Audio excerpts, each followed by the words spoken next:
Bom, vamos seguir aqui na sequência do terceiro vídeo, que é o vídeo para finalizar. Lembrando a você que está assistindo que eu não estou botando esse vídeo aqui com o intuito de debater teologicamente com as pessoas, não. Estou deixando bem claro aqui que estou falando sobre a volta de Cristo, abordando aí que existe uma volta iminente do Senhor, é uma orientação sobre a volta de Jesus para a igreja. Nós estamos falando sobre assuntos dificílimos em pouco tempo, então estou falando a grosso modo para que você tenha uma compreensão. Se você quer saber mais sobre esse assunto aí, esse assunto não cabe aqui em 30 minutos de vídeo, claro que não, são detalhes que existem dentro de várias visões falando sobre a volta de Jesus Cristo e é muito complexo, mas eu estou fazendo um resumo, a grosso modo, para que você entenda que existe o retorno iminente de Jesus Cristo, ou seja, súbito, ele pode voltar a qualquer momento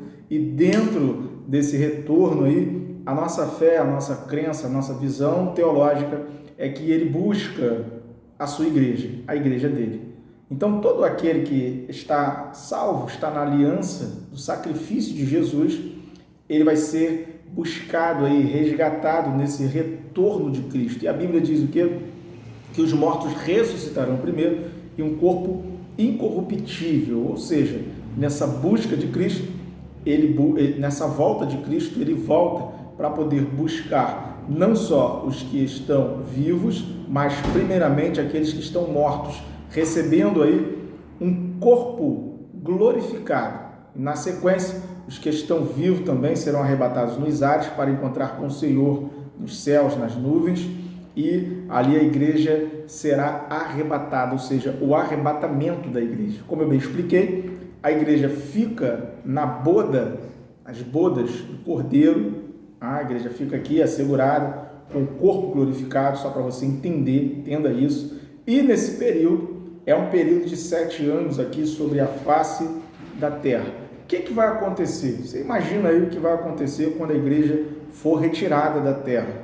Muitas pessoas ficarão aqui, muitos amigos, muitos parentes, não é verdade? Aqueles que não estiverem aliançados, eles ficarão nesse momento aí, será um momento de caos, um momento de sofrimento para as pessoas que ficarem, mas eu acredito que haverá uma falsa explicação para aqueles que ficarão, porque é esse o momento em que aparece o homem da iniquidade, o homem do pecado, ele que é o falso profeta. Talvez nesse período ele se intitule aí o governante do mundo, aonde traga soluções viáveis para todas as nações, e os governantes aí entenderão que esse sistema de governo, esse sistema de domínio, entenderão que esse é um sistema válido porque alguma autoridade estará resolvendo os problemas circunstanciais do planeta. Então nós entramos aí num período de tribulação, são 3 anos e meio de paz, onde o povo de Israel, a nação de Israel, ela aceita o homem da iniquidade como se fosse o Messias, e nisso aí, irmãos, nós não estaremos aqui, a igreja está arrebatada. Então ali existe a crença de que ele de fato é o Messias, e existe uma aliança entre Israel e o homem da iniquidade, e haverá um período de grande falsa paz e prosperidade sobre a face da terra. Quando chega os 3 anos e meio, acontece uma briga, um racha entre Israel e o homem da iniquidade. Estou falando isso a grosso modo, mas de uma forma bem simples para você entender. Existe uma briga, existe um racha. Israel, então, ele vai querer ser encarado como se fosse um Deus. Israel não aceita isso, quebra o pacto, quebra a aliança com ele. E nesse período de 3 anos e meio, começa aí um período de grande sofrimento sobre a face da terra e sobre o povo judeu. Uma perseguição implacável, a qual não houve nem nos tempos de Adolf Hitler sobre a nação de Israel. E dentre esse período aí estarão acontecendo os sinais, esses sinais que nós descrevemos aqui, que ocorrerão antes da volta de Cristo, esses sinais estarão ocorrendo. Todos esses sinais que a Bíblia relata aí, sobre fome, sobre peste, sobre terremoto, sobre rumor de guerra e essas coisas todas, estarão acontecendo, e alguns sinais cósmicos também estarão acontecendo aí na grande tribulação. A tribulação é o período de 3 anos e meio. A grande tribulação é o segundo período de 3 anos e meio. Então, quando se instaura o caos sobre a face da terra, a perseguição, pastor, como é que vai ficar aí aqueles que ficaram, que não foram no arrebatamento? Irmão, olha, o texto bíblico fala sobre o sinal da besta, que aquele que receber o sinal da besta já era cancelado ali, não consegue mais ir para esse lugar que Deus tem preparado. Então é um período de sofrimento para as pessoas que ficarem sobre a face da terra e sobretudo para aquelas que acreditarem que Jesus voltou e eles ficaram. Terão aí que pagar com as suas próprias vidas para não receber esse selo, que talvez seja um chip que viabilize o comércio entre as pessoas. Então imagine esse período, se de fato for dessa forma, é só uma suposição, tá, irmão? Só para você imaginar. Estou dizendo que seja isso, só para você pensar. Então, se for assim, a pessoa só vai poder comprar, negociar, se tiver o selo da besta, do anticristo. Então, vai ser um período de sofrimento. Para aqueles que conhecem a palavra de Deus e resolveram viver de qualquer forma e ficarem nesse período, é um período de bastante sofrimento.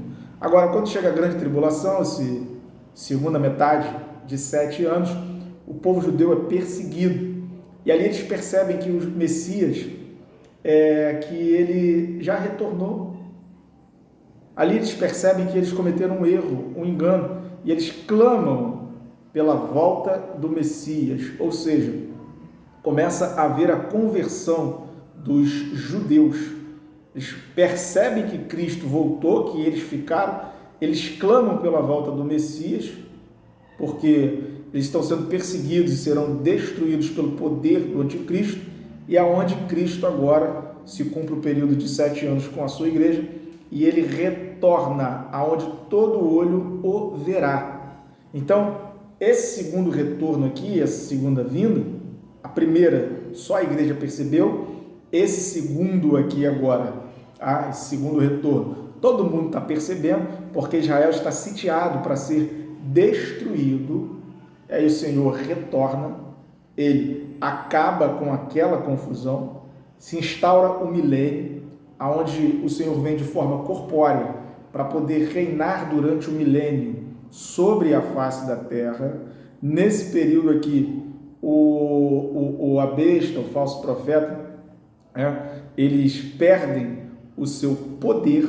É um período onde Satanás é preso por 1000 anos, ele fica preso. E nesse período do milênio, é um período onde haverá paz sobre a face da terra. É Cristo reinando. Mesmo assim, segundo essa visão, mesmo assim, ainda haverá pessoas que se rebelarão contra o poder de Deus. Preste atenção que o pecado ainda não foi totalmente extirpado. Então ainda haverá pessoas que se rebelarão contra o poder de Deus. Tanto é que tem textos que diz que ele governará com um cetro muito poderoso, muito forte, ou seja, não permitirá rebeliões. E no final do milênio haverá aí uma guerra entre aqueles que não concordam com o poderio, com o governo do milênio. A Bíblia diz que Satanás será solto e reunirá a guerra contra os santos e tudo mais, só que essa guerra é para que ele perca. Afinal dessa guerra, ele perde, e o texto diz que começam as punições, aonde todos esses que serão punidos, falso profeta, besta, Satanás, eles serão, e o inferno será lançado no lago de fogo e enxofre. E aí é o final de todas as coisas, porque após esse período, os elementos se desfazem, Deus cria um novo céu e uma nova terra, aonde ele reinará, governará e será adorado. E nesse novo céu e nessa nova terra é o lugar aonde todos os salvos de todos os períodos que a humanidade experimentou, eles viverão e reinarão com Cristo. Então, meu querido irmão, sei que ouviu essa mensagem, não tenha medo do retorno de Cristo.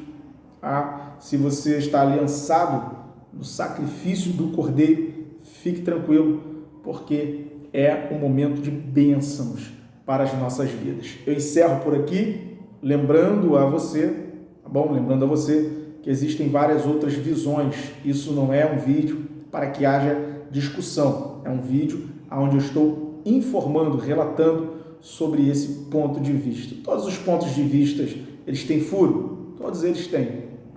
Não tem um perfeito. Perfeito nós só saberemos quando de fato se der aí o retorno de Cristo. Então Deus abençoe a tua vida. Eu espero que isso tenha contribuído para a tua vida espiritual, para a edificação da tua fé e para que você não seja enganado com postagens catastróficas de que o mundo vai explodir, que vai acontecer um monte de desgraça. Porque se você está em Cristo, você está guardado pelo poder de suas mãos. Deus abençoe a sua vida, em nome de Jesus.